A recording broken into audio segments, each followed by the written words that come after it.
जिस वक्त लोग आराम से सोएंगे। हाँ, लेकिन फिर भी मोहब्बत में मैंने अपने आप को यहाँ हाजिर कर दिया है। हजरत ख्वाजा गरीब नवाज की अकीदत में बैठने वालों, एक वाकया सुनो, फिर मैं मकसद को हासिल करता। अच्छा, एक चीज ये बताइए, पहले मस्जिद है, पहले मदरसा है? कंपटीशन हो गया, कोई मस्जिद कोई मदरसा, कोई मस्जिद कोई मदरसा। जैसे पूछ दिया था कि बताओ पहले मुर्गी है पहले अंडा है? पहले मुर्गी है पहले अंडा है? तो बोला पहले मुर्गी। तो बोला मुर्गी कहाँ से आई? बोला अंडा से। तो कोई बोला पहले अंडा, बोला अंडा कहाँ है? मुर्गी से। परेशान है। मस्जिद पहले की मदरसा? पहले क्या है? जोर से बोल, पहले क्यों पहले मदरसा? मस्जिद क्यों नहीं पहले है? पहले मदरसे को क्योंकि मस्जिद की आवाज आती है, मस्जिद की मीनार से आवाज आती है, हय्या अलल सलाह, हय्या अलल फलाह, आओ नमाज की तरफ, आओ कामयाबी की तरफ, आओ नमाज की तरफ। मस्जिद की मीनार से आवाज मिल रही कि आओ मस्जिद की तरफ। लेकिन वो नमाजियों मस्जिद की तरफ आओ, लेकिन मस्जिद की तरफ आओगे सजदा करने के लिए मस्जिद में आओ, रुकू करने के लिए मस्जिद में आओ, क़याम व क़ुऊद के लिए मस्जिद में आओ, तस्बीह व तहलील के लिए मस्जिद में आओ, इबादत के लिए मस्जिद में आओ, क़यादत के लिए मस्जिद में आओ, मस्जिद में आओ। लेकिन मस्जिद में आने से पहले, मस्जिद में रुकू करने से पहले, मस्जिद में सजदा करने से पहले, मस्जिद में नमाज अदा करने से पहले, मस्जिद में नमाज के लिए क़याम करने से पहले तुम मदरसा जाओ। पूछा आखिर पहले मदरसा क्यों जाए? मस्जिद में तो सजदा करेंगे, मस्जिद जाएंगे तो रुकू करेंगे, मस्जिद जाएंगे तो नमाज पढ़ेंगे, मस्जिद जाएंगे तो तिलावत करेंगे। मस्जिद की मीनार कहती है मेरे पास आने से पहले, सजदा के लिए आने से पहले मदरसा जाओ, सजदा का तरीका सीख लो, फिर मेरे पास आओ, आकर के सजदा करो, रुकू का तरीका पहले सीख लो, फिर आकर के रुकू करो, क़याम का तरीका सीख लो, फिर आकर के क़याम करो, क़ुऊद का तरीका सीख लो, फिर आकर के क़ुऊद करो, आकर के पहले नमाज अदा करने का तरीका सीखो, फिर आगे नमाज पढ़ो, वजू का तरीका सीखो, फिर आगे नमाज अदा करो, पाकी का तरीका हासिल करो, फिर आगे इबादत करो, पाक व साफ रहने का सलीका सीखो, फिर आकर के अल्लाह की इबादत करो। मस्जिद में आओ, अल्लाह की इबादत के लिए आओ, लेकिन खुदा के पास जाने से पहले रसूलुल्लाह के पास जाना होगा, नबी से सीखोगे, खुदा को राजी करते। जिंदाबाद जिंदाबाद जिंदाबाद।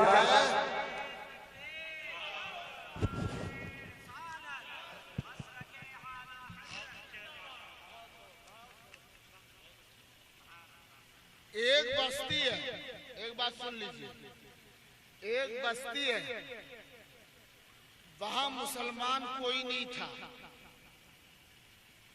हमारे बरादरे वतन थे, और उसमें से ज्यादा तादाद में पंडितों का था। और वो लोग करते क्या थे? जैसे आजकल के सब लोग अपने अपने धर्म की पूजा हिसाब से पूजा पाठ करते हैं। हम मुसलमान हैं तो अल्लाह की परस्तिश करते हैं, अल्लाह की इबादत करते हैं। कोई पेड़ को पूजता है, कोई दरख्त को पूजता है, कोई सूरज को पूजता है, कोई पत्थर को पूजता है। उस वक्त लोग मूर्तियों की पूजा करते थे। एक पंडित रोजाना दूध लेता, लोटी में कटोरे में दूध लेता, मंदिर को जाता, अपनी मूर्ति के पास जाता, अपने माबूद के पास जाता और उसे कहता इसे पी जाओ। इंसाफ से बताओ, मूर्ति वो पत्थर की मूर्त कहीं दूध पिएंगे? बताओ, दूध तो वो पीता नहीं था, उसका माबूद वो जाता और जा करके उस मूर्ति के चरणों में डाल करके वापिस आता। रोजाना का यही काम था, दूध चढ़ा के वापिस आ जाता। एक दिन उस पंडित की बेटी बोल पड़ती है, पिताजी आप रोजाना ये दूध लेके कहाँ जाते हैं? बोला अपने खुदा को पिलाने जाते हैं। तेरा खुदा कहाँ है? बोला वो मंदिर में वो पत्थर है ना, मूर्त है ना, वो मूर्त मेरा खुदा है, मेरा माबूद है। बोला उसे तुम आप दूध पिलाते हो? बोला हाँ दूध पिलाता हूँ। क्या तेरा वो माबूद दूध पीता है? बोला बेटी दूध तो पीता नहीं, फिर लेके क्यों जाते हो? लेकर के इसलिए जाता हूँ पिलाने के लिए, लेकिन वो मूर्त है, वो दूध नहीं पीता है, पत्थर की मूर्ति, वो दूध नहीं पी सकते। बोला फिर दूध को करते क्या है? बोला उनके चरणों में डाल के वापस आ जाता हूँ। बोला ये कोई तेरा माबूद है? हम जिस खुदा को हम और आप सब मान रहे हैं वो हमारी बात को नहीं मानता। चले कल मैं जाऊंगी और उसे दूध पिला के वापस आऊंगी। पंडित हंसने लगा, बेटी इतने दिनों से उसकी पूजा मैं कर रहा हूँ, आज तक उसने दूध पिया नहीं, आज मैं तेरे हाथ से दूध कैसे पी जाएगा? बोला मैं दूध पिलाऊंगी, अगर वो दूध नहीं पिएगा तो मैं घर भी वापस नहीं आऊंगी, उस माबूद की कसम। कसम तो वो खा ली। पंडित हैरान हो गया, दूध तो पिएगा नहीं। दूसरे दिन वो पंडित की बेटी कटोरे में दूध लेती और लेकर के चलती और जाकर के मंदिर को पहुंची। उस मूर्ति से कहने लगी, ओ मूर्ति है मेरे माबूद, तू इस दूध को पी ले। बार बार कहे दूध को पी ले, कहे पत्थर के मूर्त दूध पी सकते? कभी उसके मुंह में वो कटोरे को सटाती, कभी दूध को डालती, कुछ नहीं हिल हो रहा। वो औरत, वो लड़की कहती, पंडित की बेटी कहती है कि मैंने कसम खाई, अगर तू दूध नहीं पिएगा तो मैं वापिस नहीं जाऊंगी। जब तक तू दूध नहीं पिएगा मेरे माबूद, मैं वापिस नहीं जा सकती। मैं तुझे दूध पिला के जाऊंगी क्योंकि मैंने कसम खाई है। जब वो दूध नहीं पिया तो वो पंडित की बेटी अपने सर को उसे पत्थर पे, सनम पे पकना शुरू कर दी। वो पत्थर है, वो तो रुई है ही नहीं, तकिया है नहीं, वो पत्थर है। अब पत्थर पे जब वो सर को पटकने लगी, जब पटकते पटकते उसका सर फटा, खून निकला, चेहरा लहूलुहान हो गया, कपड़े में खून के कतरे गिरने लगे, पूरा कपड़ा रंगीन हो गया। और बार बार उठ करके कहती है मेरे माबूदी से पी ले, ए मेरे खुदाई से पी, अगर नहीं पियोगे तो मैं सर पटक के जान दे दूंगी, मैं घर वापस नहीं जा सकती। ये कहती फिर उसे पिलाना चाहती, नहीं पीता, फिर सर पटकने लगती। इधर से एक फकीर का गुजर हुआ, देखा कि ये बाहर निकल के कभी इधर उधर देखती है, फिर अंदर जाती है। उन्होंने कहा, ये खुदा की बंदी, तेरे साथ ये हालत क्या हो गई है? कैसे हुई? तेरे कपड़े ये खून से रंगीन क्यों है? क्या किसी जालिम ने तेरे ऊपर वार किया है? तेरी इज्जत पर किसी ने हाथ डाला है? किसी ने तुझे सताया है? किसी जालिम ने तुझ पर जुल्म किया है? तेरे साथ ये हालत कैसे हो गई? वो पंडित की बेटी कहती है, ए फकीर आप चले जाओ, मेरी हालत को मत सुनो, मेरी हालत को मत सुनो, आपको हम सुना ही भी देंगे तो आप क्या कर लीजिएगा? बोला कुछ तो बताओ, कुछ तो। बोला नहीं आपसे कुछ नहीं होगा। फिर वो पंडित की बेटी अंदर गई और जो ही सर पटकने लगी, आवाज इस अल्लाह के बंदे ने, इस फकीर ने दिया है, बेटी सर पटकना छोड़ दो। इतना सुनना था, फौरन पंडित की बेटी आती है, राके कहती है, बाबा आपने मुझे बेटी कहा है? हाँ हाँ मैंने तुझे बेटी कहा है। जब आपने मुझे बेटी कहा है तो मुझे यकीन है कि आप मेरा काम बनेगा। मैं आपको बता दूं क्योंकि आपने बेटी कहा है। मेरा मामला यह है कि मेरा बाप रोजाना इसे दूध पिलाने के लिए आता था और ये माबूद दूध पीता नहीं है, खुदा दूध पीता नहीं, इसकी हम लोग पूजा करते हैं। और मैंने कसम खाई है जब तक ये दूध पिएगा नहीं मैं वापिस नहीं जाऊंगी। उस अल्लाह वाले ने, उस फकीर ने कहा, ये पत्थर की मूरत है, ये दूध नहीं पिएगा, छोड़ दे, इसकी जिद में मत पड़। वो पंडित की बेटी कहती, मैंने कसम खाई, मैंने कसम खाई है कि मैं वापिस नहीं जाऊंगी जब तक दूध नहीं पिएगा। इतना कहना था कि फिर सर पटकना चाहती है। इतने में उस अल्लाह वाले ने कहा, बेटी रुक जा। अल्लाह वाले आगे बढ़े और पत्थर की मूरत के कान को पकड़ा और दबाया। बोला बेवकूफ, मोहब्बत से ये दूध पिला रही है, तू पीता काहे नहीं? अगर नहीं पिएगा इसकी जान जाएगी, पी, अभी पी ले। जी उन्होंने कान को पकड़ा है, मूरत में हरकत आ गई, मूरत में हरकत आ गई और उसने हाथ जो पत्थर की बना हाथ को बढ़ाया, कटोरे को पकड़ा और खुद ब खुद उस मूरत में दूध को पी लिया।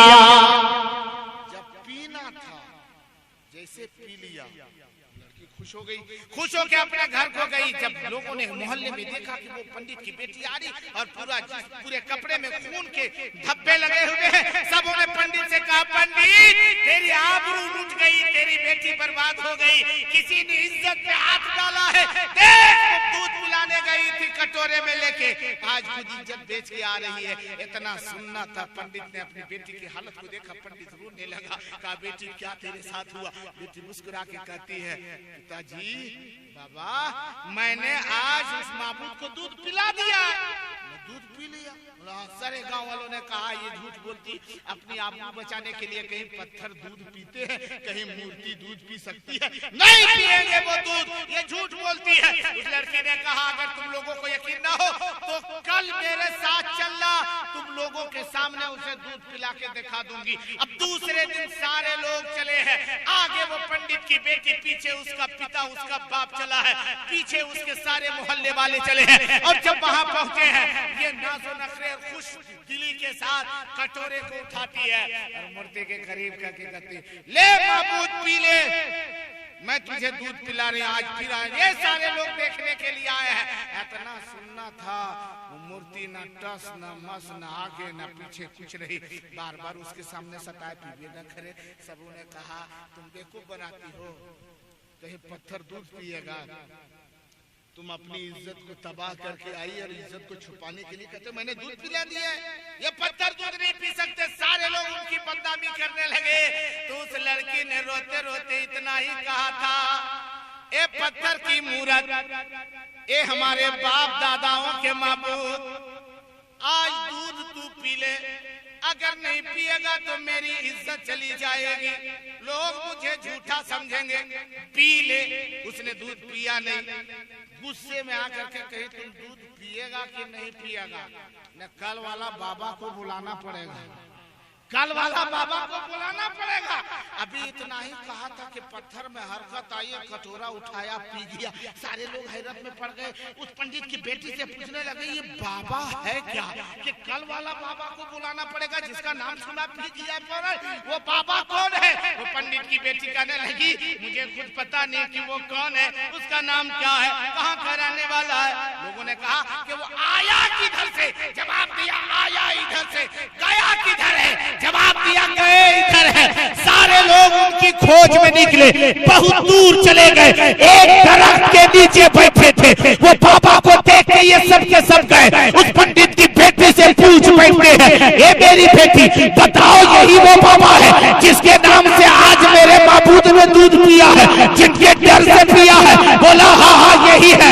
जब लोगों ने उनसे कहा आपका नाम क्या है, आपको देखने के बाद हमें ऐसा लगता है कि आप उसको पूछे कि तुझे पूछे, अरे मेरा बाबू जिसे मैं पूछता था आज तक उसने पिया नहीं, और जिसे देखा नहीं था उसके नाम से वो डर गया, पीने लगा।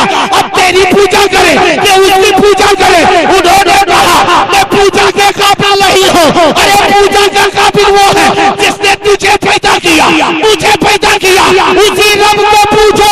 पूछा कि आप किस खुदा को पूछते हैं, उसका नाम क्या है? जवाब दिया अल्लाह है। पूछा आप पूछते हैं आपका नाम क्या है? तो बरदस्ता कहा था दुनिया मुझे मोइनुद्दीन कहते हैं और मैं खुदा आ रही हूँ, रसूल पाक की बात से भेजा। नारे तकबीर, नारे रिसालत, ख्वाजा महाराजा कॉन्फ्रेंस, हजरत मौलाना जहांगीर आलम अवैसी, वाह भाई वाह, जिंदाबाद जिंदाबाद, सुभान अल्लाह। आज जरूरत है हम लोगों की भी ख्वाजा की दीवानगी अपनाने की, कि ख्वाजा के गरीब नवाज के हम मस्ताने बन गए हैं, बने कहाँ, अभी बनने की तैयारी कर रहे हैं। वरना तो आजकल तो सिर्फ जुबानें हम लोग कह देते हैं, खूब तैयारी करते हैं। एक चीज जानिए, ख्वाजा गरीब नवाज हो गौसे पाक सबक क्या दिया है। आज तो थोड़ा सा गुस्सा अगर आ जाए तो हम किसी को नहीं पहचानते हैं, ना बेटा बाप को पहचानता है, ना छोटा भाई बड़ा भाई को पहचानता है, ना दोस्त दोस्त को पहचानता है। सबकी बोली बिगड़ जाती है। और आजकल अजीब अजीब बोली है, आजकल अजीब अजीब बोली। पहले लोग कहते थे कि ज्यादा मुझे मत गुस्सा दिलाओ, मेरा दिमाग खराब होता है। क्या कर रहे हैं? रख दीजिए, रख दीजिए। किसको सुनाएंगे आप? फूल में लगे हुए हैं, ये फूले में फूल गए और हमको कहते हैं आप बोलिए, कोई टेंशन नहीं, बोलिए। हाँ, फ्री के बोलवाना है, बोलिए। माशाल्लाह, ये मोहब्बत है। हाँ, कहते लोग बोली कितनी है, देखिए हजरत क्या बोलते हैं। तो पहले बोलते थे लोग, तुम्हारा दिमाग मत खराब करो, मिजाज खराब है। और आपकी बोली क्या है? अबे मेरे दिमाग का दही मत बना। अजीब बात है। अरे जब दिमाग में तो दही बन रहा है तो दूध की क्या जरूरत है रे? अब दही लेने की जरूरत है, उसके कपार में मारो, दही निकाल दो। अजीब अजीब बोली, अजीब अजीब बोली है लोगों की। हाँ, कोई अगर दोस्तों में झगड़ा लग जाता है या कोई में, तो ये नहीं कहता मैं बहुत ताकतवर हूँ, कहता देख मुझसे मत भिड़ो, मुझसे मत लड़ो, मैं बहुत बड़ा हरामी हूँ। हाँ, ये बोलता है बहुत बड़ा हरामी हूँ। तो दूसरा क्या कहता है? अबे तू कितना बड़ा हरामी है, 7 हरामी के अकेले हरामी है। अरे अजीब बोली, 7 हरामी अकेले। अच्छा एक चीज ये बताओ, है ये हरामी हरामी जो गा रहे हो, ये गाली किसको दे रहे हो? माँ को, बाप को तो गया भेज दिया, माँ को गाली दिया। बाप के तो ठिकाना नहीं कर रहा, हम हरामी है तो बापे कहाँ है रे? हरामी जब अपने आप को कह रहा है कि मैं 7 हरामी हूँ, बताओ कितनी माँ को गाली दिया। और इधर नारा रहेगा गौस का दामन नहीं छोड़ेंगे और माँ को गरीबों करेंगे। सोचो, अपने आप को संभालो, जुबान को अच्छी करो, बड़ों का एहतराम करो, बुजुर्गों की ताज़ीम करो। कभी कभी ऐसे लोग बोलते अपने भी झगड़ा लगा शाम के वक्त में थोड़ी सी बात हो गई, अभी उठा मार करके चमड़ी उधेड़ देंगे, उससे में तू बोलता है। अब शाम के वक्त ऐसे तू में हुआ, देखा कि ना जूता है ना चप्पल है, कैसे उठाए, देखा उसका बेटा बल्ला रखा हुआ था, क्रिकेट खेलता है, बल्ला रखा था, उठाया और बोला कि अभी आओ तुमको छक्का लगा दो। सोची कि एक बल्ला मारा ना तो हम तो सोहा, सोची बचेंगे तो हाथ ऐसे। इतने में लाइट चली गई, बिजली खत्म, कमरा अंधेरा। बेचारी सोची वो बल्ला ढूंढ रहा होगा कहीं एक आध बल्ला लग ना जाए, तो एकदम दीवार में सट करके ऐसे की हुई थी कि सर को बचा, कहीं अगर मरबो करेगा तो हाथ से रोक लेंगे।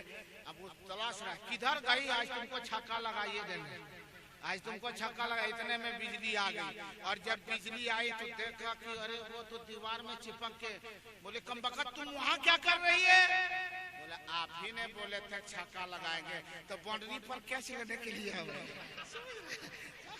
तो जैसा सवाल है वैसा जवाब है।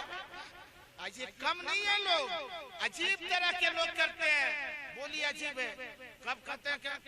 कभी बोलते थे चांद को देख के लोग कहते थे कि ये चंदा मामा है।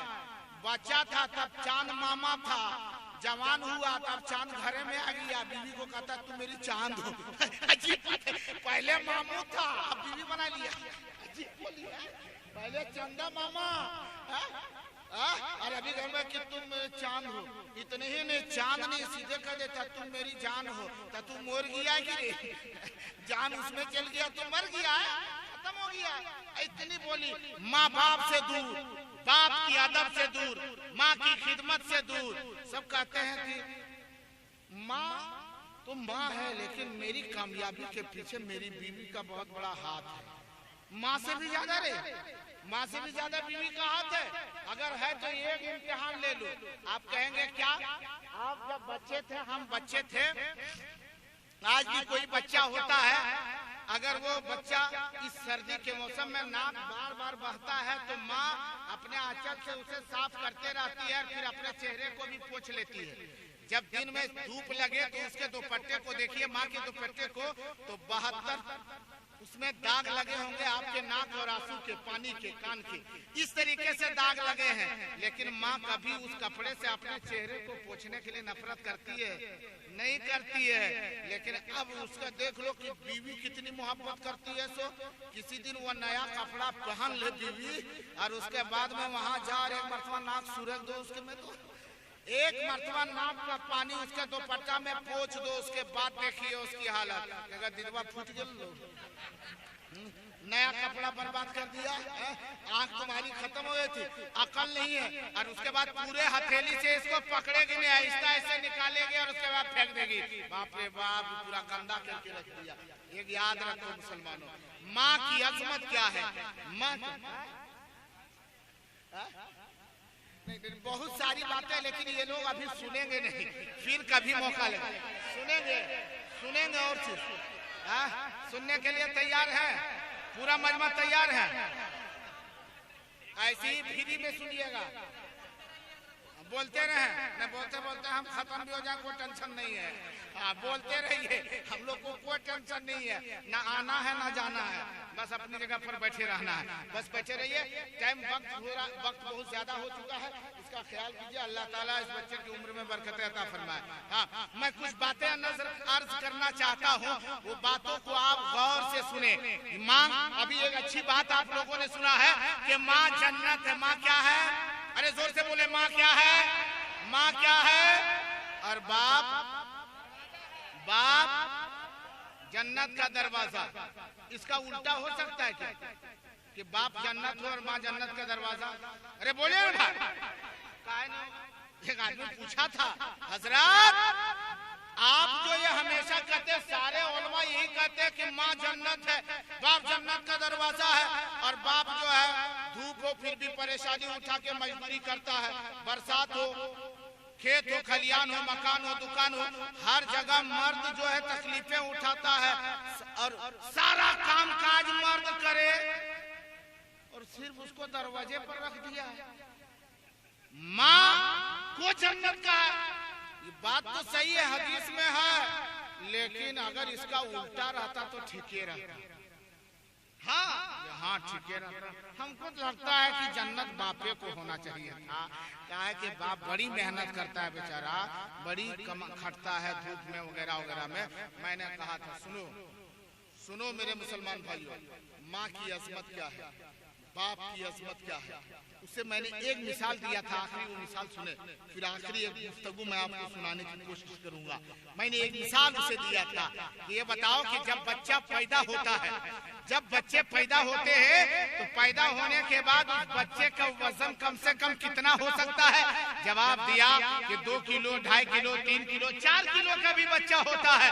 मैंने कहा 4 किलो तक हो जाता है? हाँ, 4 किलो तक होता है। मैं बोला पैदा होने से पहले वो बच्चा रहता कहाँ? माँ के पेट में रहता है। मैंने कहा जब बच्चा माँ के पेट में रहता है, कितने दिनों तक माँ के पेट में हम और आप रहे, फिर दुनिया में आए? जवाब मिला कि 9 महीने तक। मैंने कहा चलो 4 किलो का बच्चा हो, 2 किलो का हो, मिनिमम ले लो 3 किलो का एक बच्चा है जो माँ की पेट में है।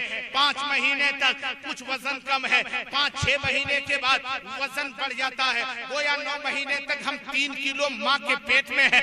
माँ उस बोझ को बर्दाश्त करती है, माँ उस बोझ को बर्दाश्त करती है। कभी सर पे बोझा लेके जाती है, हम आप पेट में, बच्चा पेट में होता है, लेकिन उस बच्चे को वजन को भी सहती है। इधर बाल्टी में पानी भी अपने किचन में लेके जाती है, खुद अपने कपड़े को धोती है, अपने शौहर के कपड़े को धोती है, अपने बाल बच्चे के कपड़े को धोती है।